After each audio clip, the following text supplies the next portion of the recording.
नमामिषमीशानम् निर्वाणरूपम् विभूयाकृतम्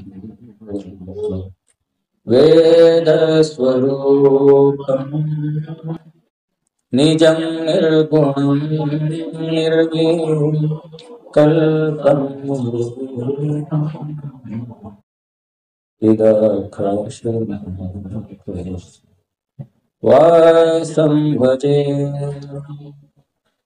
वासं भजे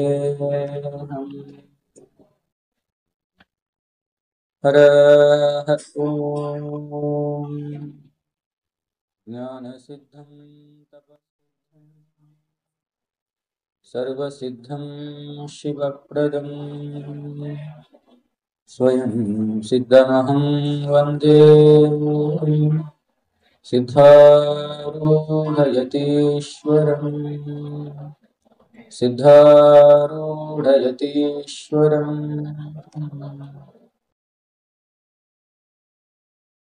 आदिः श्रोत्रिय ब्रह्मनिष्ठ सच्चिदानंद परम गुप्त प्रातः स्मरणीय सद्गुरुदेव के दिव्य चरणारूंदों को हृदय में धारित और स्मरण करते हुए परम पूज्य प्रातः स्मरणीय विद्यावारिधि विद्यावाचस्पति पंच महापीठों में एक काशी ज्ञान सिंहासन के पीठाधिपति 1008 वर्तमान महासनिधि जी के दिव्य चरणारविंदों में भोरी भोरी नतमस्तक होते हुए इस सनातन इस दिव्य और भव्य परंपरा का एक जागृत दृष्टांत इस पवित्र तीर्थराज प्रयाग के अधिष्ठातृदेव भगवान वेणुमाधव तथा काशी ज्ञान सिंहासन के ही शाखा मठ प्रयागराज जंगमवाड़ी के अधिष्ठातृदेव राजराजेश्वर भगवान के दिव्य उपस्थिति को नतमस्तक होते हुए 144 साल के पश्चात आया हुआ यह महाकुंभ पर्व के निमित्त वर्तमान सन्निधि जी के एक अचूक संकल्प को लेकर यह सायंकाल धर्मगोष्ठी चल रहा है। तो उसी कड़ी में आज सभा में बहु दिन से अपनी भक्ति ज्ञान और वैराग्य का उपदेश देते हुए अब तक आए हुए श्री शटस्थल ब्रह्म ओमकार सिद्ध शिवाचार्य स्वामी जी के चरणों में नतमस्तक होते हुए बहुत सालों से इस प्रयागराज जंगमवाड़ी मठ के मातृवर्ग जो भजना मंडली है निस्वार्थ भाव से सेवा करते आ रहे हैं, उनके हृदय में साक्षी भूत उस परम चैतन्य को तथा महाकुंभ में अपना भी कुछ सेवा हो, भगवती त्रिवेणी का संगम में डुबकी हो, इसी कामना से कर्नाटक, आंध्र, महाराष्ट्र, राजस्थान, भारतवर्ष के विभिन्न विभिन्न प्रांतों से आए हुए सारे श्रद्धा में माताओं को तथा सारे भगवत भक्त को उन्हीं से ही सादर प्रणाम करते हुए आज की इस सायं सभा गोष्ठी प्रारंभ होगी। बहुत दिनों से हम लोग इस मानव शरीर का इस जगत के प्रति क्या कर्तव्य है, इस मनुष्य शरीर किन किन गुणों को आस्वादन करने से कल्याण को प्राप्त होगा, किन किन गुणों से विमुख होने से इसकी दुर्गति होगी, इन सारे विषयों के ऊपर हम विचार करते आ रहे थे। आचार्य भगवान ने आत्मबोध ग्रंथ में एक अत्यंत सटीक इस संसार के प्रति अपना विचार व्यक्त किए। यह प्रतीयमान जगत जो हमें बहुत सुंदर, अद्भुत, अच्छा, आनंददायक, फलदायक लगता है, इसका वास्तविक स्वरूप क्या है, इसका प्राकट्य आचार्य ने एक ही श्लोक में किए हैं। संसार क्या है? तो आचार्य कहे संसार एक, जैसे हम रात में सोते हैं व जगते हैं, जगने के बीच में, सोने के पहले कुछ क्षण के लिए हमें स्वप्न गिरता है। नींद में जाने से पूर्व स्वप्न से ही जाते हैं, नींद से बाहर आने से पूर्व स्वप्न से ही आते हैं। अर्थात स्वप्न कैसा है कि बीच की एक कमरा है, पहले कमरे से हम बीच के कमरे से ही तीसरे कमरे में जाना पड़ता है। आचार्य भगवान ने कहा कि संसार जो है स्वप्नवत है, जैसे एक क्षण का स्वप्न हमें युग, कल्प, मनोन्तर जैसा प्रतीत होता है। कभी भी वैज्ञानिक बोलते हैं 1.5, 2, 3 मिनट से ज्यादा स्वप्न गिरा तो मनुष्य की चित्त जो है विक्षिप्त हो जाता है, मनुष्य की बुद्धि भ्रष्ट हो जाती है, मनुष्य पागल हो जाता है। 3 मिनट किसी व्यक्ति को स्वप्न गिरा तो हम लोग स्वप्न में माँ के गर्भ से पैदा होते हैं, बालपन बीतता है, पढ़ते हैं, लिखते हैं, कहीं नौकरी करते हैं, शादी होता है, बच्चे होते हैं, हम स्वयं बूढ़े होते हैं, एक दिन मर जाते हैं। कहाँ हो रहा है ये सब कुछ? स्वप्न में हो रहा है। कितना समय में गिर रहा है? 1.5 से 2 मिनट के बीच में गिरता है। इतना जो स्वप्न का हमारा जर्नी है, गति है, 100 साल का केवल 1 मिनट में स्वप्न हमें दिखा देता है। हम लोग जब स्वप्न में रहते हैं तो तब हम उसको सत्य मानते हैं। मैं ये शरीर हूं, इस शरीर से संबंधित बाल बच्चे, पत्नी, इसके संबंधित घर, गाड़ी घोड़ा, सब कुछ सत्य है। उसके लिए हम मर मिटने के लिए भी तैयार रहते हैं। कहाँ? स्वप्न में। स्वप्न में भी झगड़ा करते हैं, स्वप्न में भी हमारा किसी से संबंध हो जाता है, स्वप्न में भी हमारा किसी से व्यवहार हो जाता है, स्वप्न में भी हम लड़ झगड़ के मर जाते हैं, किसी को मार डालते हैं। कहाँ? स्वप्न में। सब कुछ व्यवहार जो स्थूल जगत में होता है वो सारा व्यवहार स्वप्न में होता है। परंतु समय कितना है? आधी घड़ी, 1 मिनट। इसलिए निजगुण शिवयोगी ने कहा कन्नड़ में, गणिसल शतवर्षद भ्रमिकीर्ण। स्वप्न कैसा है? एक क्षण प्रतीत होता है, परंतु मनुष्य की बुद्धि को इतना भ्रमित कर देता है कि हजारों, लाखों, युग, कल्प, मास, मनवंतर ऐसे बीत गए हो ऐसा प्रतीत होता है।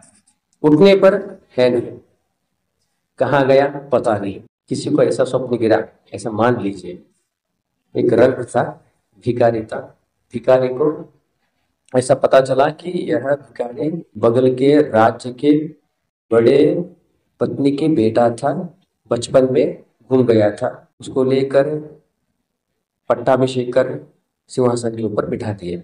किसको? भिक्षुक को। कहाँ पर? स्वप्न में।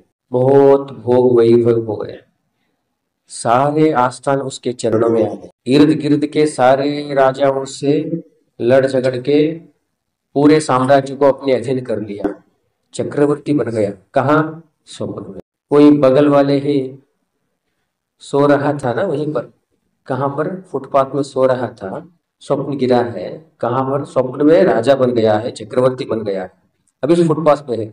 सुबह झाड़ू मारने वाला आ गया, कितने बजे? 5 बजे। एक झाड़ू के डंडे से उठा दिया उसने। अब उठने के बाद वो राजा के पास जाएगा, मैं इस राज्य के राजधानी के राजा हूं, ऐसा बोलेगा? ऐसे बोल सकता है? एक पागल व्यक्ति भी नहीं बोल सकता, क्योंकि उसको भी पता है यह स्वप्न है, मिथ्या है। परंतु मनुष्य को अब तक पता नहीं चला। जैसे स्वप्न मिथ्या है, वैसे शास्त्र कहता है जागृत भी मिथ्या हो। ये भी उतना ही मिथ्या है, बल्कि स्वप्न से ज्यादा मिथ्या है। यहां तक कहता है, एक बार समर्थ रामदास जी के कुटीर में शास्त्रार्थ चल रहा था, पढ़ा रहे थे, बहुत सारे विद्यार्थी शिष्य लोग थे। तो यही प्रसंग छेड़ दिए समर्थ रामदास जी, जो शिवाजी के गुरु जी थे। तो शिष्यों को रहा नहीं गया, सहा नहीं गया, ऐ गुरु जी कुछ भी बोलते रहते हैं, जागरण थोड़ी स्वप्न के मुकाबले मिथ्या हो जाएगा। हाँ, हमें पता है स्वप्न मिथ्या है, परंतु जागृत कभी मिथ्या नहीं हो सकता है। ऐसा एक शिष्य ने उठकर बोल दिया। तो शिष्य को गुरुजी ने कहा, नहीं बेटा, जागृत स्वप्न से भी गया गुजरा है, उससे भी ज्यादा अंतर मिथ्या है। नहीं गुरुजी, ये मुझे अनुभव में नहीं आता है। तो ठीक है, बाद में एक उपाय करके गुरुजी क्या किए, प्रातःकाल सुबह सुबह 4 बजे अपने कक्ष से एक ध्वनि आ रहा था रामदास जी के रोने की, चिल्ला रहे थे, पिलपिला रहे थे, छाती पीट पीट कर रो रहे थे रामदास जी। तो शिष्य उठे, कहां से शब्द आ रहा है, तो पता चला कि गुरु जी के कक्ष से आ रहा है। किस बात का? रो रहे हैं, चिल्ला रहे हैं, कैसे? लुट गया, सब कुछ छिन गई, मैं बर्बाद हो गया, अब कुछ भी शेष नहीं रहा है, ऐसे चिल्लाते हुए रो रहे हैं गुरु जी। सारे शिष्य उठे, वो भी जिज्ञासु शिष्य था, वो पूछा था, वो भी उठा, कक्ष तक गया, गुरु जी को पूछा, गुरु जी क्या हुआ है, क्यों इतना चिल्ला रहे हैं, क्या कष्ट है, हमें बताइए। गुरु जी उसके बाद सुने, तुमसे कुछ नहीं होगा, तुम कुछ भी नहीं कर पाओगे, मेरे दुख को तुम दूर नहीं कर पाओगे, बोलना फिर रो। 10 मिनट, 15 मिनट, आधा घंटा हो गया, गुरु जी कुछ बोलते नहीं है, शिष्य लोग जाते नहीं। गुरु जी को रोते हुए कौन सी शिष्य वहां से निकलने की चेष्टा करेगा। बाद में बहुत पूछने पर गुरु जी ने शिष्यों को कहा, तुम लोग बैठ जाओ, मैं रात में एक स्वप्न देखा था। क्या स्वप्न देखे थे गुरु जी? कुछ नहीं, एक घनघोर जंगल था, जंगल में सरोवर बहता था, वहां पर एक वटवृक्ष में मेरा परिवार रहता था, मैं एक पक्षी था, वहां पर एक चिड़िया था। तो वहां पर एक छोटा सा मैं अपना कुटीर बनाया था, उसमें मेरी बीवी थी, 2-4 बच्चे थे। कहाँ पर? स्वप्न की दृष्टांत बता रहे हैं अभी वो गुरुजी। वहां पर मेरा परिवार था। तो ऐसे ही काल बीतता गया, बारिश नहीं गिरा, 2 साल, 3 साल, 4 साल, 10 साल तक बारिश नहीं गिरा, पूरा जो पानी है सूख गया, पेड़ सारे जल विहीन हो गए। एक दिन घर्षण होकर के पूरा जल, पूरा वन जलने लगा। वहां तक आया जहां तक मेरा परिवार रहता, मेरी बच्चे उसमें जल गए, मेरी बीवी जल गई। यही देखते हुए मुझे रहा नहीं जा रहा है, बोलकर अभी जागृत में रो रहे हैं, मैं मेरा सब कुछ लूट गया, मेरे बच्चे गए, मेरी बीवी गई, मेरा अरण्य गया, बोलना है, रोना है। तो शिष्यों ने कहा, शिष्य 2 मिनट रुक के हंसने लगे। गुरु जी क्या, आप भी अच्छे मजाक कर रहे हैं, स्वप्न के बारे में कोई रोता है क्या? स्वप्न तो हजारों प्रतिदिन गिरते हैं, ये रोने की चीज है। आप बोलते हैं फिर जागरण भी स्वप्न की तरफ मिथ्या है, स्वप्न के प्रति कोई रोता है? स्वप्न के प्रति नहीं रोता है, परंतु जब मैं चुड़िया था तब रामदास नहीं था, रामदास की स्मृति नहीं थी वहां पर। अब जागृत में आया तो चिड़िया की स्मृति है। जहां जिनकी कम स्मृति है वहां पर सत्यता ज्यादा होता है। इसका स्मृति होना चाहिए था, चिड़िया को नहीं था। रामदास एक फलाना शास्त्रज्ञ है, ज्ञानी था, उसके शिवाजी जैसा महाराज शिष्य थे, ऐसा स्मृति मैं चिड़िया था तब नहीं था, है ना? था क्या? नहीं था। तो सत्य कौन सा हो गया यहाँ पर? तब जाकर शिष्यों को पता चला, सही बात है, जब मैं चिड़िया था रामदास की कोई खबर ही नहीं है वहां पर। कौन स्वप्न में पता रहता है कि हमें, मैं प्रभु हूँ, फलाना ऐसा ऐसा हूँ, फलाना हूँ, ढिमका हूँ, कुछ पता रहता नहीं, स्वप्न में ही नहीं रहता है तो सुषुप्ति में, निद्रा में कहाँ रहेगा अपना। इसलिए आचार्य भगवान ने कहा, संसार कैसा है? संसार स्वप्न तुल्यो राग द्वेषादि संकुलः। संसार कैसा है? तो स्वप्न के समान है, स्वप्नवत है। और इसमें क्या है ऐसा? राग और द्वेष। ये राग और द्वेष जीव को क्या करते हैं? राग का अर्थ होता है कहीं पर घनघोर प्रीति संबंध, द्वेष का अर्थ होता है उससे विच्छेदन, मुख मोह मुंह मोड़ना। ये दो ये दो ही जीव के लिए जन्म मरण का कारण बनता है। पुनरपि जननम पुनरपि मरणम पुनरपि जननी जठरे शयनम यह संसार खलु दुष्कारे आज देगी। जन्म का मरण का दो ही कारण है, एक राग है, द्वेष है। ये राग द्वेष अविद्या से अज्ञान से जन्मे हैं।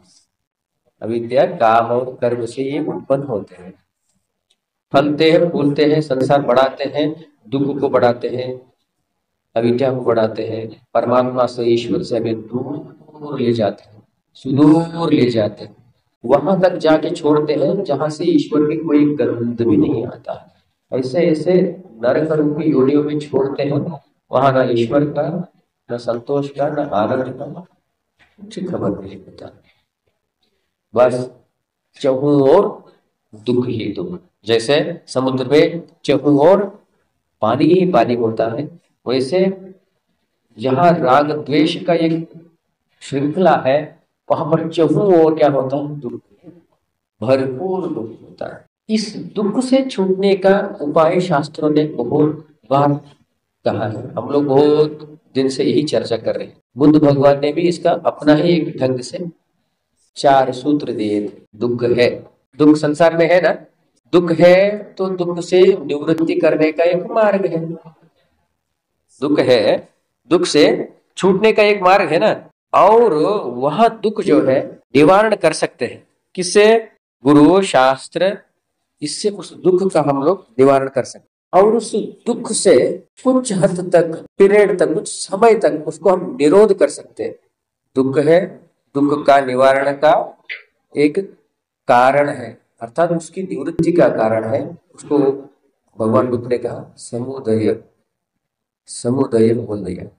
तीसरा बोल दिया निरोध है, उसका निरोध कर सकते हैं। चौथा क्या है? मार्ग है। मार्ग अर्थात उस दुख से निवारण का एक मार्ग है, अष्टांग मार्ग दे। 8 प्रकार का कुछ मार्ग प्रशस्त किए हैं भगवान बुद्ध ने। महापुरुष लोग अपने अपने ढंग से ही इस दुख की निवृत्ति की मार्ग को प्रशस्त किया है। कोई भक्ति से निकलता है, कोई उपासना से निकलता है, कोई ज्ञान से निकलते हैं। न भक्ति कर पाते हैं, न उपासना कर पाते हैं, न ज्ञान से हमें होता है तो ईश्वर की ही शरण में जा सकते हैं। ऐसे जो महापुरुषों ने मनुष्य के कल्याण के लिए जो मार्ग को प्रशस्त किया है, ऐसे मार्ग पर हम लोग चले। इसी मार्ग के ही एक सांकेतिक रूप में ऐसे महाकुंभों का आयोजन प्रकृति करती है। ये कोई व्यक्ति का देन नहीं है, ऐसे अर्ध कुंभ हो, पूर्ण कुंभ हो, महाकुंभ हो, कोई व्यक्ति नहीं दिया है, ये ईश्वर दत्त है, प्रकृति दत्त है। प्रकृति ऐसे नक्षत्र, वार, तिथि, काल को गढ़ती है, ऐसे ही समय पे ऐसे ऊर्जा का, ऐसे शक्ति की, ऐसे ज्ञान की, ऐसी समुदाय की लाभ उठाने का एक प्रसंग बैठता है। उसी लाभ को हम लोग करीबन 30-35 दिन से लाभ ले रहे हैं। कोई ना कोई पूर्व जन्म का सुकृत का ही फल होगा कि ऐसे पवित्र नगरी में, तीर्थराज प्रयाग में करीबन 40 दिन तक महासन्निधि जी की इस संकल्प के छत्र छाया में हम लोग रहे। कुछ सेवा हुआ अपने अपने ढंग से, कुछ श्रवण हुआ अपने अपने अधिकार के अनुसार, कुछ प्रसाद कानों से, आंखों से, मुंह से, जैसे जैसे प्रसाद की योग्यता था हमारा हम प्राप्त किए। तो धनभागी है, यही ईश्वर से प्रार्थना करते हुए कि ऐसे प्रसंग जिज्ञासुओं को, साधकों भक्तों को प्रदान करते रहे ईश्वर। उसके पथ में हम लोग हमेशा चलते रहे, यही आशा है।